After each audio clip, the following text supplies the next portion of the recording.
Buenas tardes para todos, cordial saludo para mis compañeros de la maestría, así como para el profesor William Alexander Torres Zambrano. Este video es una disertación acerca de las diferentes formas de representación del conocimiento. Es para el curso de pensamiento computacional. Mi nombre es Erika Yanes Patiño Zapata y soy estudiante del primer semestre de la maestría en Ciencias Naturales y Matemáticas de la Universidad Pontificia Bolivariana. Bienvenidos. La temática de esta disertación se desarrolla o se expresa mediante el gráfico que estamos observando. Vamos a llegar a la construcción del conocimiento científico. Desde la organización y análisis de la información a partir de diferentes formas de representación de esa información. Para iniciar, partimos de la pregunta ¿qué es la información? O mejor aún, ¿para qué sirve la información? Encontramos entonces una apreciación muy válida, Fernando Galindo, quien nos dice: el ser humano siempre ha tratado de representar y comprender la realidad que le rodea, y en ese intento ha generado múltiples teorías y desarrollado su creatividad artística, tecnológica y científica. En otras palabras, lo que Galindo nos quiere decir, es que la información es un conjunto de datos que el ser humano toma de su realidad, de los objetos que observa, de la naturaleza, de los fenómenos naturales y que va registrando en su afán de comprender lo que le ocurre y todo lo que le rodea. Ahora, una pregunta obligada sería: ¿cómo llega esa información? ¿A través de qué medio llega la información? Pues la respuesta es bastante sencilla y bastante fácil de ejemplificar. La información nos llega a través de los sentidos. Recordemos que los sentidos son la ventana que nos conecta al mundo. Entonces tenemos obviamente la escucha, el olfato, el gusto, la vista y el tacto.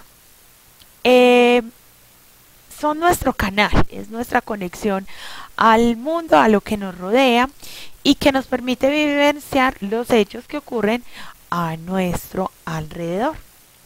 Ok, otra pregunta obligada sería: ¿qué sucede con la información que llega? Tenemos entonces que la información es procesada por el cerebro mediante el pensamiento, gracias al desarrollo de ciertas habilidades mentales. Carolina Valerio describe esas habilidades mentales básicas como el origen o el paso a seguir de otras habilidades más complejas. Las habilidades básicas que ella propone son, en primera instancia, la observación. Y aquí es donde entran en juego toda la función y todo el trabajo de nuestros sentidos, porque es que realizar una observación completa implica que interfieran todos nuestros sentidos. Por ejemplo, observemos un objeto, una manzana, supongamos, ¿cierto? Entonces, de la manzana, no solamente lo que podemos ver, lo que podemos percibir con la vista lo podemos decir. También, aparte de que observamos su forma, observamos su color, también la podemos tocar. Y a través del tacto describir, de pronto percibir su forma. También podemos probarla para sentir su sabor, también podemos olfatear para registrar su olor. Entonces, después de que hacemos esa observación, nos vamos a encontrar con otras habilidades básicas del pensamiento, que son la comparación, la relación, la clasificación y por último la descripción. En la comparación, la relación y la clasificación, lo que hacemos es decir, supongamos, la manzana es dulce, ¿qué otros objetos o qué otros alimentos que yo conozco son dulces? ¿Qué otros son verdes? ¿Cómo la podemos clasificar? Si es un alimento, entonces tenemos que es un vegetal, tenemos que es una fruta. Y cuando tenemos todo ese cúmulo de información, ya seremos capaces de describir la manzana como tal. Entonces todo eso son procesos mentales que nosotros hacemos y que nos van a llevar a lo que Carolina dice que sí, el ser humano tiene un conocimiento un pensamiento natural, pero ese pensamiento también puede ser desarrollado, también puede ser cultivado. Entonces ella habla que debemos aprender a pensar de manera analítica, crítica y creativa y además ser conscientes de ello. Bueno, ahora que sigue, ya tenemos un montón de información que se convirtió en conocimiento y que está en esa mente humana. Esa información la vamos a recibir o recibe pues el ser humano la recibe de muchos medios, de la familia, de la cultura, de la religión, del aprendizaje, de la naturaleza, de los símbolos, de la tecnología, de la salud, de la ciencia. ¿Qué vamos a hacer con toda esa información? Esa información ya está procesada, pero entonces, ¿cómo la vamos a organizar? ¿De qué manera? Ahí surge la pregunta. ¿Por qué es importante organizar esa información? Podemos responderla de muchas maneras, pero yo personalmente me permití responderla enfatizando sobre tres puntos importantes. Primero, la información es importante organizarla por ubicación. Segundo, por disponibilidad. Y tercero, por manejo. Y se los puede ejemplificar mediante una biblioteca. Imagínense una biblioteca que no tenga ningún orden, en donde el material literario, en donde el material de referencia, de consulta, sea un desorden, donde no sepamos dónde están las cosas. Obviamente va a ser una locura. Mientras que tú entras ahora en una biblioteca y tú vas a encontrar los libros organizados por temáticas, organizados por áreas, organizados cronológicamente. Eso que no le va a permitir a un usuario de una biblioteca. Le va a permitir, primero, ubicar fácilmente esa información que él requiere. Segundo, disponer de ella cuando lo necesite. Sin necesidad de invertir, por ejemplo, mucha cantidad de tiempo. Y tercero, un manejo para poderla relacionar mejor. Por eso, esos tres puntos para mí son los esenciales de la organización de la información. Bueno, para el manejo de todo ese conocimiento, Iván Ríos nos propone el lenguaje como herramienta de reconstrucción del conocimiento. Y en su obra él cita varios autores que hablan de la importancia del lenguaje. Vamos a verlos paso a paso. Primero encontramos a Vygotsky. Vygotsky dice, las palabras dan forma a ese sistema de signos llamado lenguaje, el cual, lejos de ser estático y universal, es dinámico, cambiante y flexible. Bueno, esta apreciación de Vygotsky me parece bastante fundamental. ¿Por qué? Porque es que el lenguaje, si es humano, se tiene que acomodar a esas mismas necesidades humanas. Entonces vemos que el ser humano todos los días tiene ideas diferentes, desarrolla inventos diferentes, siempre tiene la posibilidad de avanzar. Entonces el lenguaje no se puede quedar estancado. Somos naciones, somos un mundo completamente lleno de culturas diferentes, intercultural, multicultural. Entonces, tenemos que ser abiertos. El lenguaje tiene que ser abierto ante tantas posibilidades del conocimiento humano. Bueno, por otra parte tenemos a Reiter. Reiter nos dice, el significado depende tanto de las palabras que lo componen como del contexto comunicativo. Esa parte me parece fundamental, porque es que el contexto depende mucho. O sea, claro, no es lo mismo, por ejemplo, yo estar hablando de papa como un tubérculo, si estoy hablando de un texto religioso donde el papa va a ser una persona pues religiosa, ¿cierto? Entonces, por eso me parece importante el contexto.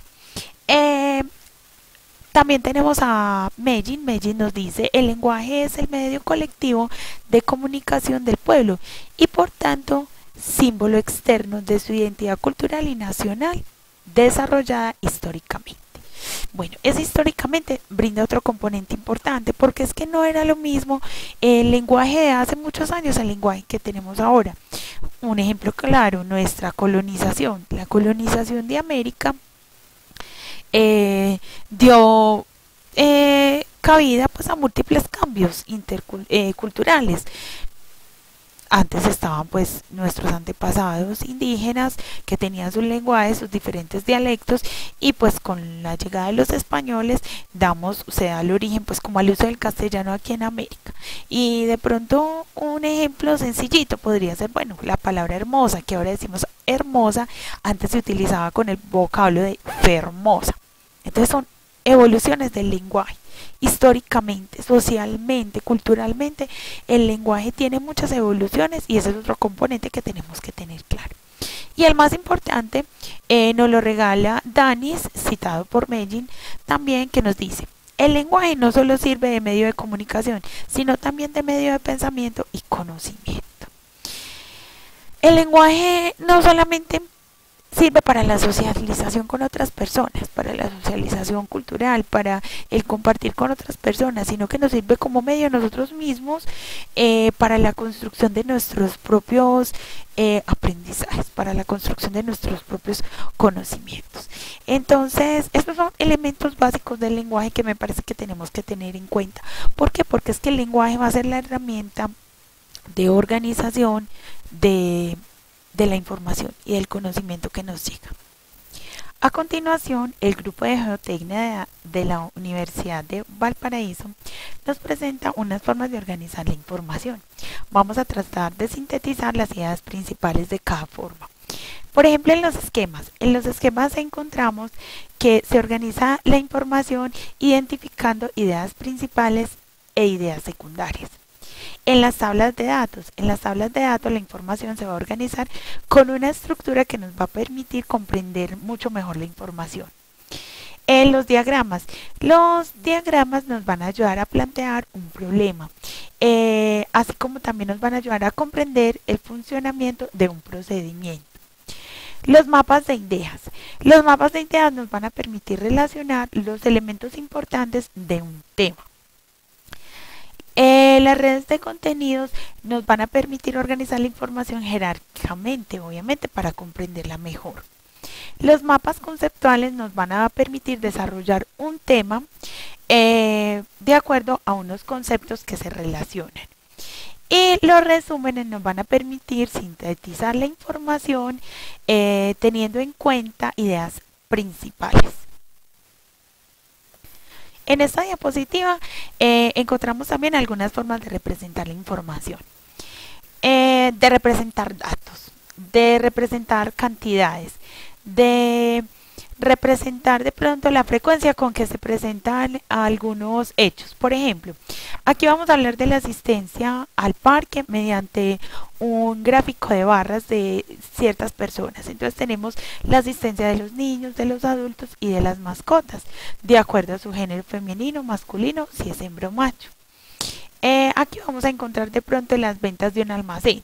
El color azul va a representar de pronto lo que más se vende, en este caso son zapatos. El color amarillo, la segunda cantidad de cosas que más se venden son los pantalones y así respectivamente. Estos datos son muy prácticos para esas personas que de pronto necesitan tener una relación de, como lo decía antes, la frecuencia con que ocurren ciertos acontecimientos. Y por último, un tercer ejemplo de organización y de representación de esa información es un mapa conceptual. En este caso pues es un ejemplo muy sencillo, es de las plantas, la clasificación de las plantas según su tipo de tallo, en hierbas, arbustos y árboles. Y de pronto estos mapas conceptuales son muy fáciles para comprender, por ejemplo, para los estudiantes, para los niños, para que los docentes lo tengamos en cuenta siempre. Bueno, hemos llegado entonces al tema que nos convoca, que es la construcción del conocimiento científico. En el desarrollo de la temática encontramos que para el desarrollo de ese pensamiento, de ese conocimiento científico, tenemos que tener en cuenta muchas herramientas, herramientas investigativas, herramientas tecnológicas, pero bueno, por algo tenemos que empezar. ¿Y por qué vamos a empezar? Pues por las herramientas del pensamiento que acabamos de exponer, por esas habilidades que tenemos que desarrollar y que obviamente van a desarrollar en nosotros un pensamiento crítico y creativo. No obstante, las bases de esa construcción se hallan en la adecuada organización y representación de la información. Eso es muy importante. Saber organizar la información para llegar a la construcción de ese conocimiento científico. Bueno, con esto me despido. Estas son las referencias de los temas tratados. Les agradezco y a continuación anexo el enlace para que puedan observar el video en YouTube. Les agradezco muchísimo. Hasta pronto.